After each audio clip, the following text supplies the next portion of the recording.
here he is on the big screen. Got a little closer. And there's that wonderful, amazing artist who is no longer with us. I'm gonna come just cut over here to Babaji, which Little Black Sambo was her favorite book of Fred's, and he wanted it to have a new life and stop being on every banned book list imaginable, and so he set the book in its where he felt it truly belonged in India and called them Mamaji and Papaji and Babaji. Here is Babaji, and it's an absolutely gorgeous book. Here is what the cover looks like.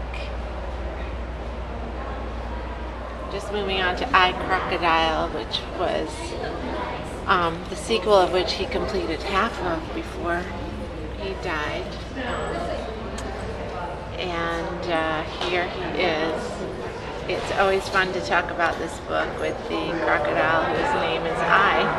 And here he is thinking about what he should have to eat.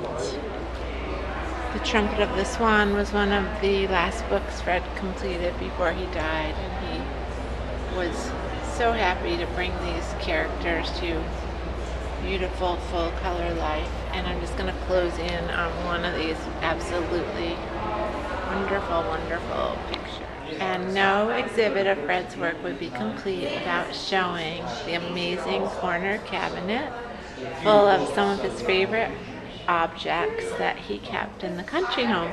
I'm just going to go in and take a look at a couple of these things. It's really cool. These were his blocks and some little Christmas ornaments that he especially loved.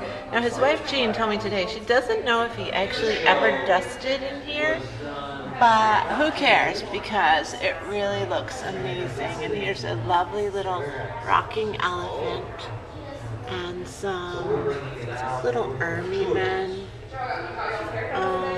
some wonderful, wonderful books, Flash Gordon and Dick Tracy, The Secret of the Caves, The Hardy Boys Adventures, and up here some other things that were especially meaningful to him. That's actually a beautiful little tin basket, I think. Some comics. Looks like a bird feeder, a little imaginary trellis. And here, look at this. This is freaky. It's crazy. Look at that. I'm going to just stand up and show you this beautiful sculpture.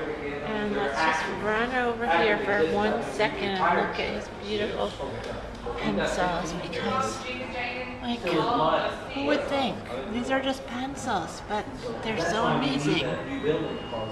They're colorful and beautiful, and there's a spoon in there, it looks like.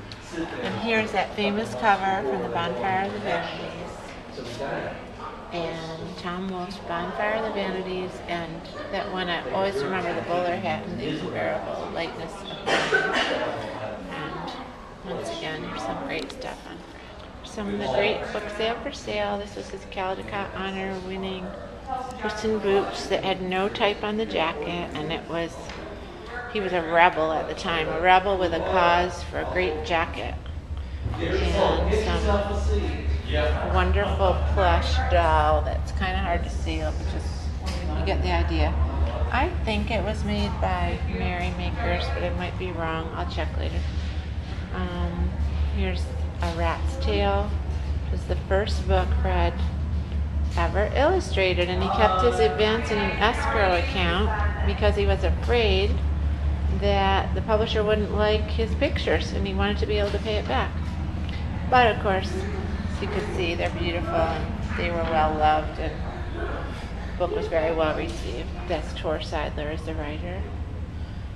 Heart of Reading. Looks like, and I'll just finish with these beautiful red roses, because who doesn't like red roses? Did a number of really wonderful children's books, but when he started doing them, it was really the beginning of a second part of a major career in art. So I want to tell you a little bit about how he came to do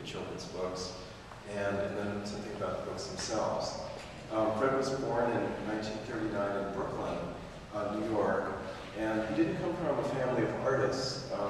He was the kind of talented young person whose talent emerges in school, and he was taken up by art teachers, and eventually got to go to Cooper Union, which is an art school in New York City, which is very special because it's small and highly competitive.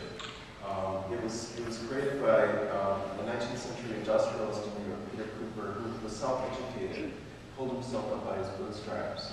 And he wanted to provide that same experience to talented young people for the future. So one of the great things about Cooper Union is it's absolutely free, but it's very, very difficult to get into. And that's where Fred began seriously to study art. At that time, the big thing in art was abstract expression.